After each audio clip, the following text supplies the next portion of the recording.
ay isang senador, Villanueva, ang nagpapatunay sa ating mga expose. O sabi ni Villanueva, true. Okay? True or false? Ang korporasyon na po ba ang SunWest Corporation ay kasama dito sa controversial na Pharmaly? Kasi Pharmaly case, dito na iniimbestigahan sa Senado na pinapakasuhan ng Senado. Yan ang sabi niya. Kung maglabas po kayo ng baho, dapat naman siguro maligo ka muna. O, tama. At masaklap po, sa kabila po ng track record na ito ni Mr. Zaldico, ang masaklap ay inappoint pa siya ng Kamara de Representante. Tigil muna tayo dyan, mga kababayan. Di ba? Anong sabi ko? Ang mga ina-appoint, nila Tambalusos, nila Kuting, nila sa SMAGS, kailangan may eksperyensya, mayroon na may karanasan na sa pagnanakaw. Para mabilis na lang ang delivery kay Lisa SMAGS. Yan nga ho ang pag-uusapan natin ngayon mga ka-reaction update PH. Diba, noong ano po mga update, Blue Ribbon Committee, may dinala hong witness etong si Senator Marcoleta. Kahapon lang ho yan mga ka-update. Dito ho, umamin etong witness ni Senator Marcoleta na isang Marine 3 times a week. 3 times a month pala mga update. Sorry po. 3 times a month ho silang nagde-deliver ng pera. Kanino daw ho? Kay Martin Romualdez, kay Saldi ko. Diba? Bawat truck po mga ka-update, bawat maleta, magkano daw po ilaman? 48 million. Tapos ilang maleta ho mga ka-update? Nasa 40. Kaya nung kinumpute po mga ka-update, umaabot po siya ng bilyon. Ganyan po kalaking pera ang kinukurakot sa ating bayan, sa ating mga kababayang nagbabayad, nagtatrabaho, nagsasakripisyo. Diba? Kahit mahirap po tayo mga ka-update, nagbabayad po tayo ng buwis. Diba? Hindi man po natin napapansin, pero nagbabayad ho tayo ng buwis. Lahat ho ng binibili natin may mga tax yan. Kahit saan po tayo bumili, may tax. Kahit ano hong bilhin natin, may tax ho yan. Kaya pantay-pantay ho tayo may karapatang magreklamo, magalit sa nangyayaring nakawan. Pantay-pantay ho tayong pwedeng magreklamo sa mga magnanakaw dyan. Diba? Hindi po nakakapagtaka na kung sino-sino yung mga ina-appoint nila. Para nga naman po, easy access yung pagnanakaw nila. Diba? Kahit na tinanggal na chair itong si Senator Marcoleta dyan sa Blue Ribbon, hindi ho yan titigil.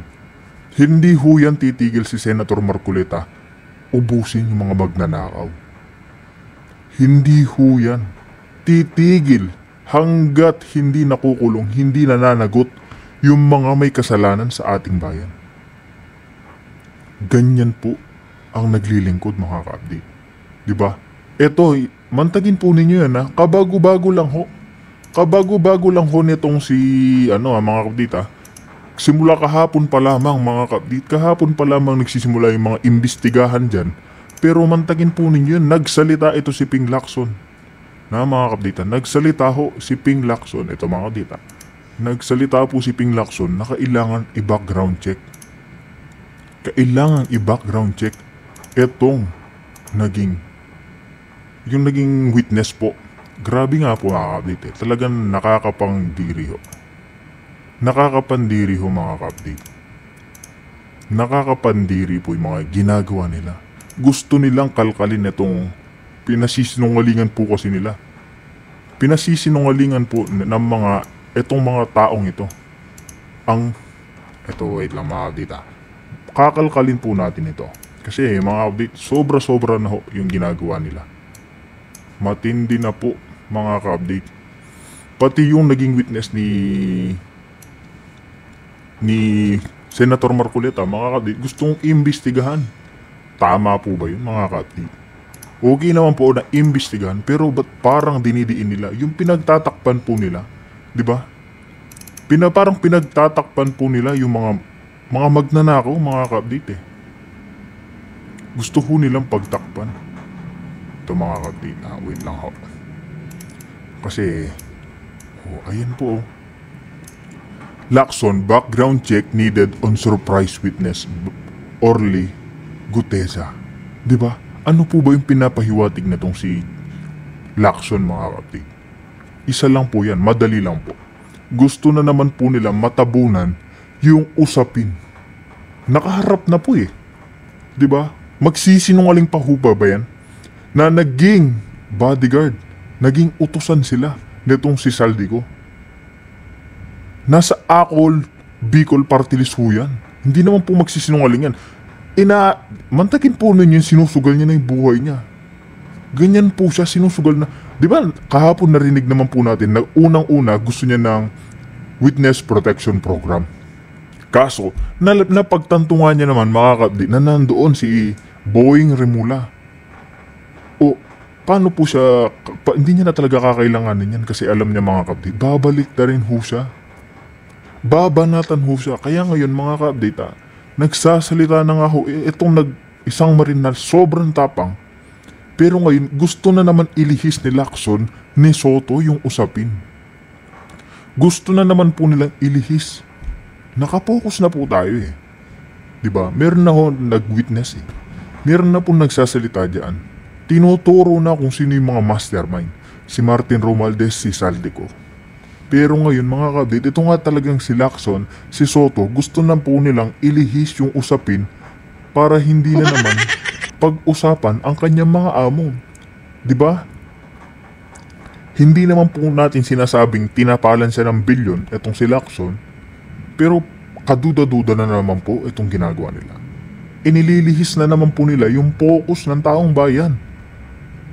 Diba? Inililihis na naman po nila yung focus ng taong bayan. Iniiba na naman po nila yung usapin, yung usapan dito. Maganda na po eh. Nagdidire-diretso na ho tayo, paangat na eh. Malalaman na natin kung ano pa, kung gaano pa karami ang nananakaw nila sa ating bayan. Sa 3 times a week, sa 3 times a month mga kabita, pasensya na ho. Magkano yung kinikita nila? Bilyon ho. Sa isang buwan, bilyon. Hindi lang ho 1 bilyon yung usapin dito mga kabit. 3 to 6 bilyon. Isang buwan. Ganyan po kalaki na bubulsa nila. Diba? May mga nakabanggit pa nga ho dyan eh. Diba? Sila Bersamin, sila Bernardo, marami ho. Tapos itong si Lacson, mga ka-update, gusto na namang ilihis yung kwento, yung usapin. Magdududa ka talaga mga ka-update. Magdududa ho kayo sa mga kilos ng mga taong ito. Kaya mga update, ipagpatuloy na po natin itong kay Maharlika. Alamin pa natin kung sino-sino pa yung mga sangkot dito sa anomalyang nakawan sa ating bayan. Kaya mga dita, diretso na ho natin. Hi! Hello mga palangga, I'm sorry. Medyo late ang Kalaban natin dito. Kaya masabi ko, ano pang ginagawa ninyo? Yeah. Hawak ni Saldi ni Tambaluslos yung pera ng bayan. Habang kayo ay walang pambiling bigas, habang kayo ay hirap na hirap, ang pera nililibing sa loob ng basement. Nananawagan ako dito kay sa mga kongresista, patangin na, sino ba pananawagan? Kay Senator Villanueva na lang. Naimbestigahan niyo tong taong ito, total, inano mo na eh. Yeah, this is Senator Villanueva, inilagay mo, kinwestiyon mo na yung kanyang mga anomalies. So pupuntahin niyo din dito kung sino ang nakadami na nakalagay sa property sa Paris, France. Yeah. Pwede kayong makipag-ugnayan para susugin yung mga jutang ginimis na ito na ang pera ng Pilipino, pinapasyon show nila doon sa ibang bansa, binibili ng Hermes, pinapasara ang mga designers, boutique and everything. Diba? Jocelyn, sabi ni Attorney Glensiong, I love the 1 million gorgor. No mercy to those guilty of grabbing the people's money. Exactly. Ngayon mga kababayan. Yeah. Ay, nasukang-suka na ako. By the way, sa akin palang mga maiputol ko lang. Okay? Sa aking mga ating moderators, sabi na aking mga moderators kahapon, may nagpadala daw, may nagsend daw, may pinadala daw si Lisa Smugs na 5,000. Walang kwento yan si Bugaw. Ayan, 20. Huwag na yung pag-usapan si Bugaw. Ilibing na muna yan. Ay, nako. So mga palangga, ito ang warning. Ngayong parating na February 25, ito yung pinaghahandaan nila. 'Di ba? Kaya naman itong si Zaldico, itong grupo nila Lisa, itong grupo nila Tambaluslos, double time, okay? Double time yung pinaplano nila ngayon kung paano i-counter yung Feb 25 sa Cebu. Sabi na aking brother Glenn Chong, Attorney Glenn Chong, ang 5,500 ay pambili raw ng itim na kandila para mas effective ang ating banat kay Boton. Yeah, yan nga Attorney Glenn Chong eh. Anyway, so ngayon, malinaw tayo dyan ha, wala nakarating na 5,500, Zoro ha. Wala tayong pangkape, lilibre ko pa naman sana kayo. Alright? So anyway, so going back tayo dito sa Feb 25. So dahil yung impact ni Attorney Vic, ni Attorney Glenn Chong, nila Kapsec Ibasco na nag-rally nung event dun sa Davao Rally at Pangulong Duterte, at sukang-suka na nga ang mga taong bayan sa kanila. So pinaghahandaan nila yon Brother Glenn, yung Feb 25. Lang natin yung saldi ko. Dali. Ang mga trolls, kaya sabi ko, Feb 25 siya. So habang sila ay bumibili ng iba't ibang mga properties, kayo hirap na hirap. Tapos kaya itong boom boom boom na ito, panakot sa inyo tayo o igugurgurin tayo. Kunti, diplomatic na. Kasi kung ako nasa upo, ay tagalin natin si Palangga. Pakulong. Ano sabi mo, Maharlika? May sinasabi na naman to si Maharlika eh. Ito si Maharlika kasi kung ano sinasabi, na-miss nyo, may sinabi siya eh. Teka, wait, Maharlika. Kitang-kita mo how they treated yung mga abogado at yung mga kasabwat na hindi nakapag-aral mabuti or mga mahirap. Di ba? Pag mga abogado, katulad nila Abad, kila Onyate, na mga kasabwat ni Tambaluslos, parang diplomatic sila ng konti. O, ng konti, diplomatic na. Kasi kung ako nasa upo, ay putang, kukontempt ko lahat. Wala nang hearing. Kulog na kayong buwakan ng ina nyo. Wala nang pasikot-sikot pa. The moment na magsinungaling ng isang beses, kayo mga i-contact nyo na kaagad, di ba? Kaya sila sumumpa para hindi sila magsinungaling. Sabi ni Atty. May kakayahan na i-push for... Okay, Marlica, that's enough. Okay, now let's go to Bersamin. Okay?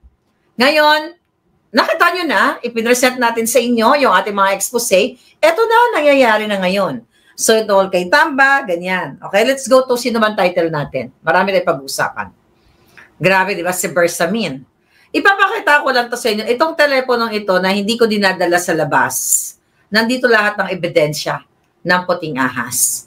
So, meron kasi akong app na ginagamit. Actually, ito yung yung mga exhibit ko galing dito. So, kung once natin mo, nakita niyo yung pangalan ni Bersamin, pag sinulat ko yung pangalan ni Bersamin, teka, wait, baka may pumasok. Ayan, may lalabas yung lahat ng message patungkol sa kanya. Ayan, no, February, August 30. Ito si Bersamin, in-expose ko na to sa inyo. Gumagalaw yan ha. Lahat yan ha. Oh. Lahat ng tungkol kay Bersamin, nakita nyo? Lahat ng item na patungkol sa kanya, nandyan yan. Alright? Di ba ngayon, nasasangkot si Bersamin. Ano ang sabi niya bago ko sabihin? Ang sabi dyan sa Senate hearing kanina, alright, na, wait, okay? Na itong si Bersamin, of course, i-deny niya yan, di ba? Na siya ay kumita ng pangkabuhayang showcase. Kumita, di ba? Nagdakaw ng pera, okay? Based doon sa unang pahayag ni dating DPWH Undersecretary Roberto Bernardo na noong 2024, di ba, itong si Yusek Olivar ay humingi ng listahan sa kanya ng mga projects na nagkakahalaga ng 2.5 billion. At ang sinasabi dito na mayroong 15% kickback na naka-allocate, nakalaan daw mula dito sa program appropriations. So, ito ay magkakasabwat at mayroong partisipasyon itong si si Bersamin. Mga kababayan, kaya ko pinakita sa inyo yung mga nakaraan. Itong message na ito sa ating na ito. Ayan o. August, ano bang unang expose ko kay Bersamin? Okay, actually, May 26, 2023, okay? Meron tayong in-expose tungkol sa smuggling kay Bersamin. Okay? Okay, here. Bersamin. Sandali. Asa na yun? Ang dami kasi papasok na message, no? Okay, puting ahas.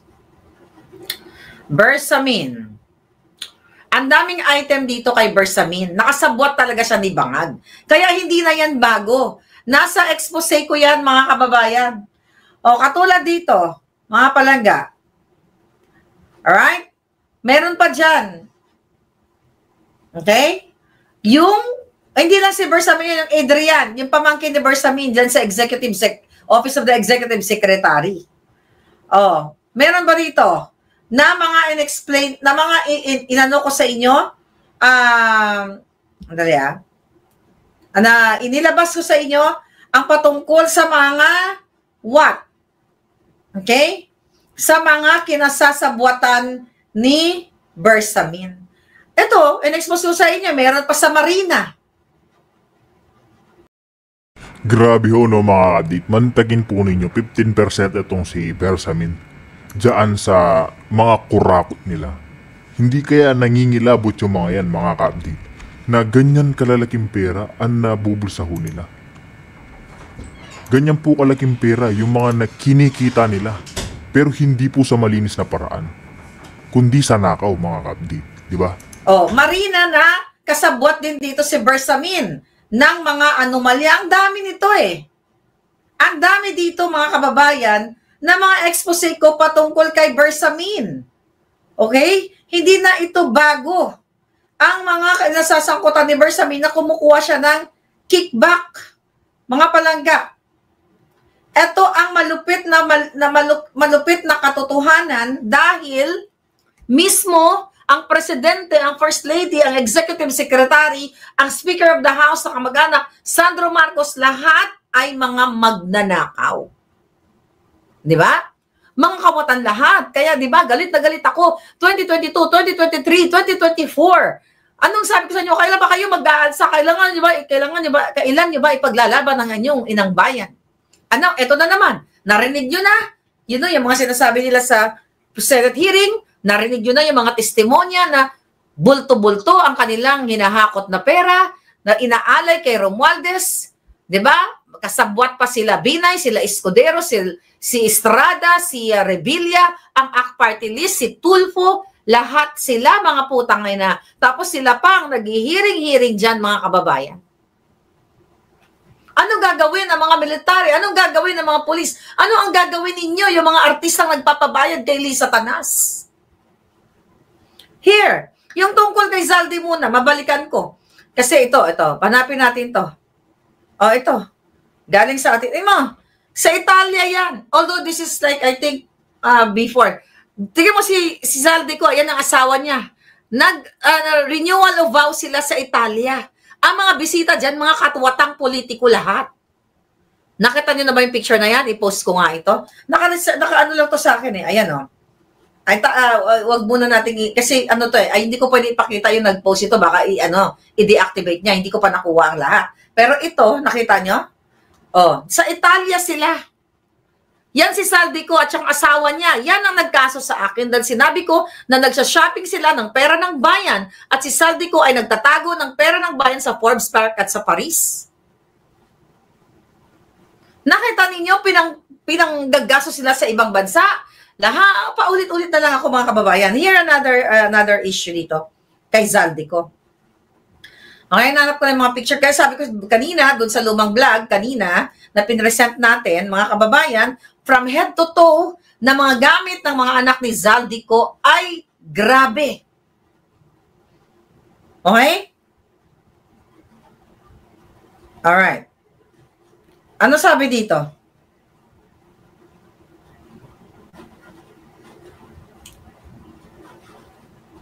Oh, ha? Ito. Okay, Zaldico. Ito naman tayo. Punta naman tayo kay Zaldico dito sa puting ahas natin. Kasi marami tayong informant dyan sa Pilipinas. Okay? Zaldico, pag ginugel mo, pag kinlik mo kasi lalabas lahat, oh. Lahat yan kay Zaldico. Ayan, oh, lahat lalabas. Yung mga information. Okay. Oh, ito. Sino to? Napatawag na ba to? Meron pa dito mga pangalan na hindi ko pa narinig. Si Roger Tong. Okay? operator ni Zaldico sa DOH. Okay, according to our informant, DOH operator, ito yung sa, okay, Roger, certain Roger, wow, okay, asan na yan? Ito pa, kung Marcoleta, si certain Roger Tong, operator din ito ni Zaldico sa DOH. Kumikita din sila ng pera dito. One of the DOH suspended, okay. Tungkol naman ito sa PhilHealth funds naman ito. Sige, isa-isahin lang natin. Okay? Ano ang sabi dito sa akin ng puting ahas? Boss, okay? Ma'am, sabi niya, baka pwede nyo nang ilabas ito. Sabi ito, yung tungkol sa corruption ni Zaldico. Also si Lisa ang nagpupush sa appointment niya, dito kay Roger Tang, na kaya, niya, again, because she was assured na kaya mag-deliver at comply. Di ba sinabi ko yan sa inyo, na kapag may nagre-recommend na tao kay Lisa Tanas, di ba, sasabihin ni Lisa, do you think he or she can deliver? Yan yung sinasabi ko sa iyo na sa inyo mga kababayan, yun in-expose ko sa inyo yung PSG na inuutusan ni Lisa Tanas, ni Lisa Marcos, di ba nga Junior, na kumolekta ng 150 million kada linggo sa PAGCOR. At itong expose na ito, 2023 pa. I hope mahanap ko yun. Ang dami kasi nating videos, na mahanap ko yun para maipipresent ko sa inyo na lahat ng sinabi natin dito ay pawang katotohanan at ngayon ay lumalabas na. Imagine mo nakasentro kay Zaldico. Ang bahay niya sa Valle Verde, di ba? Sinabi ng ang tawag dito, ng witness, yung nagpagsalita doon, si Bernardo, at yung dating tao ni Zaldico, di ba? Si pangalan nito. Okay? Yung kanina, what's the name? Ito mga pangalan. Right. Wow. Mga ghost project, grabe mga kapalangga. Okay? Grabe na ito. Okay? Ni Roberto Bernardo, di ba? Ngayon, tapos nagsalita din itong yung dating tao ni itong si Orly Guteza. Okay? Si Orly Guteza, na nagpapatunay, hindi yan gagawa-gawa ng kwento mga palangga. Kaya niyang dating Marine, imagine 90 Marines o mga dating militar o militar ba ang tawag sa Marine? O tawagin na natin sila, militar o Marine. Ang mga hinire niyang mga tao para tagapagbantay sa kanya. Tinalo pa niya ang Vice President, si Inday Sara nga. Pakalat-kalat lang doon sa dahig, nakakatakot tong si VP. Ilan lang ang security, 2. Diba? Nakikita natin, kakapiraso lang. So doon mismo sa dating trabahador o a driver nito ni Zaldico na nag-all out na doon mismo sa bahay sa Valle Verde 6 sa Pasig City. At doon sa Horizon Residence, sinabi pa niya na 6 per dinadala yung mga maleta na tinatawag nilang basura. Okay, nakasabwat, again, si Marcos, kasabat si Marcos Jr. dito mga palangga. Si Martin Romualdez at saka itong si Zaldico. Imagine mo, sabi ni Gutesa na araw-araw nagre-report siya bilang security consultant doon sa Horizon Residence na yon, kung saan daw nakatira itong si Zaldico, nagde-deliver sila. Malinaw pa sa sikat ng araw na ang pera ng bayan na dapat sana para sa edukasyon, sa health ninyo at iba pang mga serbisyo ng mga taong bayan, matanda, bata. Sabi ko nga sa inyo mga kababayan, papasok kayo sa ospital, wala kayong pambiling gasa, hindi kayo gagamutin. Wala kayong pambiling dextrose, mamamatay na lang kayo dyan sa East Avenue, sa Quezon City General Hospital, sa Tabella o kung saan man, wala kayong dugo, 'di ba? Na kailangan salina ng mga pamilya ninyo, ayaw ipagamit sa inyo yung mga nasa blood bank. Kasi kailangan maghanap ka pa ng dugo. Ganyan-ganyan. Wala kang pera, maghanap ka pa ng mga kamag-anak mo. Kung wala kang pera, syempre babayaran mo mga kamag-anak mo o kaibigan mo na baka may kapareho kayong type. pamasahian mo, pakakainin mo, wala ka nang pera, hindi ka gagamutin. Pero itong mali-malitang pera na dinadala kay Romualdez at saka kay Zaldico, mga kababayan, halos, di ba sabi ko sa inyo, kung 6% ang budget, ay 6%, sorry, 6 trillion ang budget, napupunta ang pagnanakaw, maybe half of it, ay binanggahan niya, binoljak niya si Zaldico na ang mga kumpanya ni Zaldico ay nauugnay doon sa issue ng Pharmally at doon nga sa DepEd laptop. Last year, naulat na natin yung DepEd laptop na yan. Pero ngayong araw na ito, nakaraang araw, ay napatunayan natin na yung mga information na nakakarating, mga palangga, ay kinalkal ni Joel Villanueva. Sabi ni Senator Villanueva, ito yung kanyang statement. Ngayon po, kakalkalin ngayon ang kanyang mga kaso. Nakakalungkot po dahil kaibigan naman po natin siya, pero po pumasok siya sa away na hindi niya away. Kailangan niya magbanggit ng mga personal attacks at kakalkalin itong mga atraso niya sa bayan. So kinalkal niya. Ito yung kumpanya niyang SunWest Corporation. Kita niyo? Tanong ni Villanueva, true or false? Ito po ba ang isa sa pinakamalaking government contractor sa bansa? Welcome back. Sagot, sabi niya, true. So imagine mo, September pa nating expose. Siyempre, hindi naman papansinin ng mainstream media yan dahil mga kasabwat talo si Lisa Smag dyan. So ngayon,